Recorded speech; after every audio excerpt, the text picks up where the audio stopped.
Yeah, so once again, we are seeing that the death penalty is disproportionately given to somebody with brain damage, which has been shown by experts, by mitigation specialists, and our court systems don't seem to care. But this is what we know about the death penalty. It disproportionately targets poor people, people of color, people who have traumatic brain injuries, people with persistent mental health issues, and as a result don't have legal representation, can't advocate appropriately for themselves, and can't afford quality legal representation at that either. And so here we see that, you get all the justice you can afford in the state of South Carolina. And what we know is that the death penalty does not actually impact public safety. It is not a deterrent. It is wastefully expensive. It is extremely discriminatory.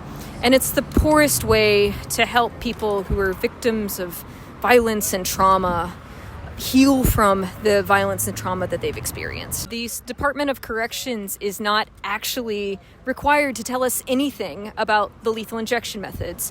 They're not required, and this is because in 2023 they passed a law called a SHIELD law, which is basically functioning as a lethal injection secrecy bill.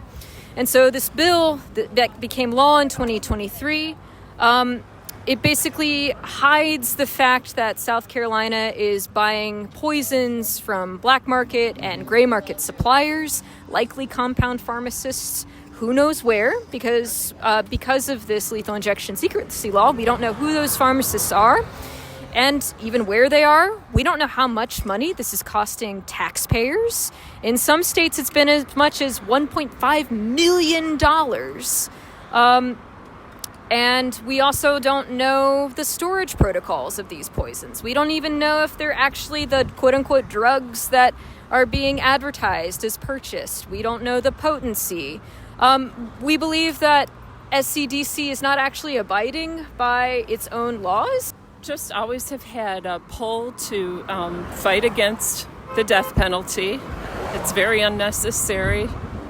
It costs taxpayers more than keeping a prisoner in prison.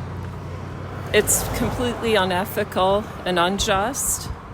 And, South Carolina needs to really look at why we do this when we are supposedly a conservative and Christian state that cares about right to life when it comes to abortion, but doesn't care about right to life with the death penalty. It's all for wrong reasons. All this is for wrong reasons. We should have programs to teach them to be better persons, to enter back in the world. Rehabilitate. To rehabilitate, right. That's true justice.